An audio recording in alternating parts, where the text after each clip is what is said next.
Now, here in the first paragraph, it says another popular character in Peanuts is Charlie Brown's dog, Snoopy. So, who is Snoopy and what does he look like? Well, Snoopy is a type of dog called a beagle. Now, I don't know if you can see this very well. Snoopy's kind of small, but a beagle has very short legs and very smooth fur, so the hair isn't very long on a beagle dog. And they've got these long, cute ears, and that's what Snoopy looked like. Now, Snoopy had a vivid imagination. What is that, Tom? It means it's very lively, very active, very colorful. So he would imagine all sorts of things.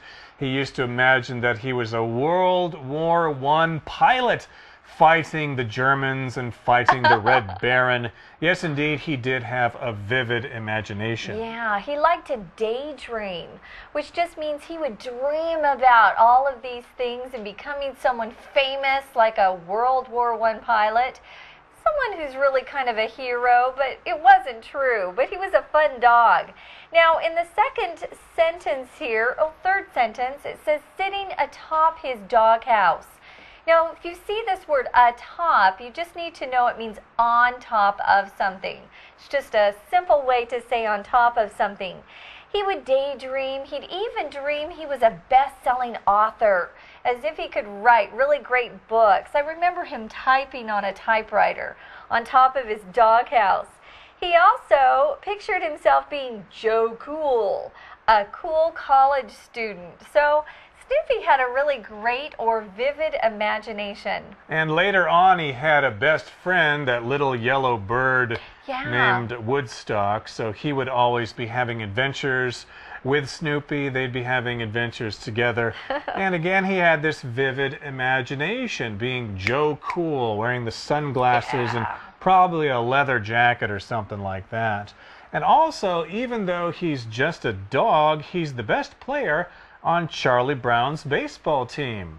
So, of course, Charlie Brown has a baseball team. Charlie Brown is the pitcher, and he's got some other of his friends on the team, including his dog, which is probably against the rules, but this is still just a cartoon strip. It's probably okay. Yeah, I don't think dogs can play baseball, just for your information.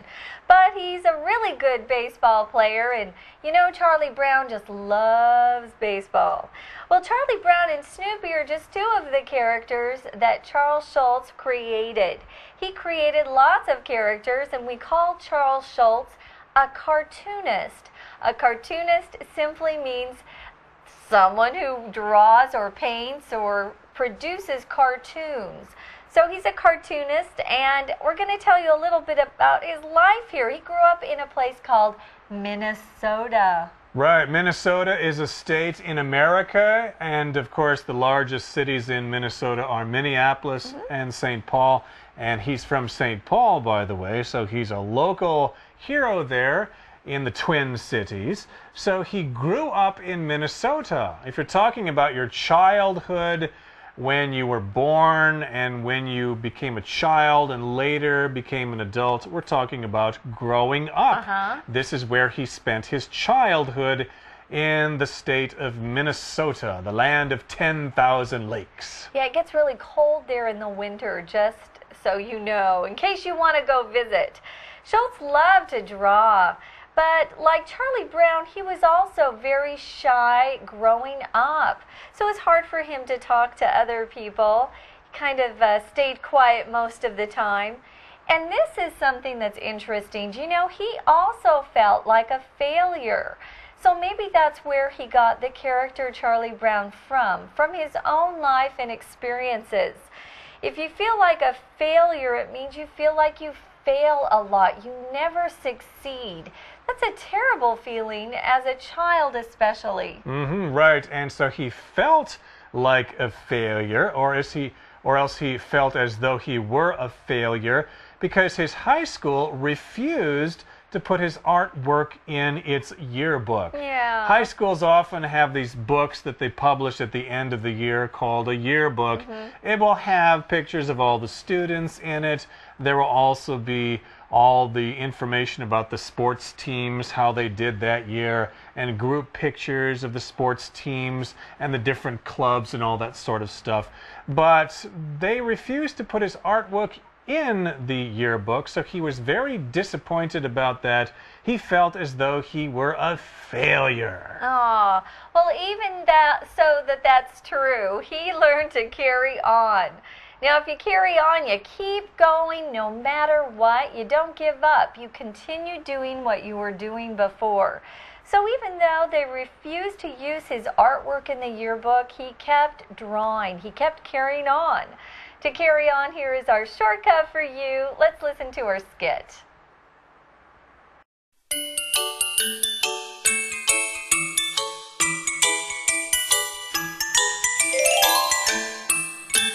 Shortcut for you.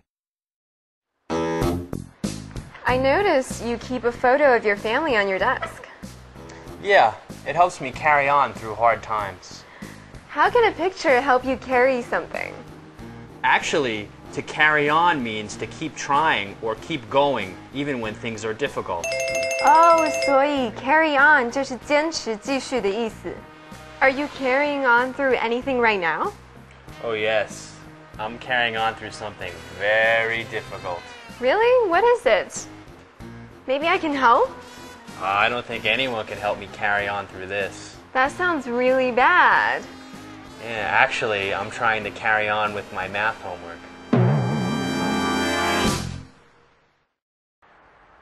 So again, he decided to carry on even though they refused to put his artwork in the yearbook. He kept moving forward. He carried on, and we can also describe carrying on as persevering. So to persevere means you continue moving forward despite the bad things that happen to you. So even though times are difficult and you might just want to give up, you just keep on moving forward. You persevere. This was an important quality that Charlie Brown had. He never gave up. He was always determined to keep trying, even though he failed again and again and again. I remember one day they were playing a baseball game and it started to rain, and he just refused to leave the pitcher's mound. So everyone else left, and he stayed there. He wanted to play so badly. He was persevering. It's a great word. Okay, listeners, our Chinese teacher is going to talk to you now, and then we'll be back.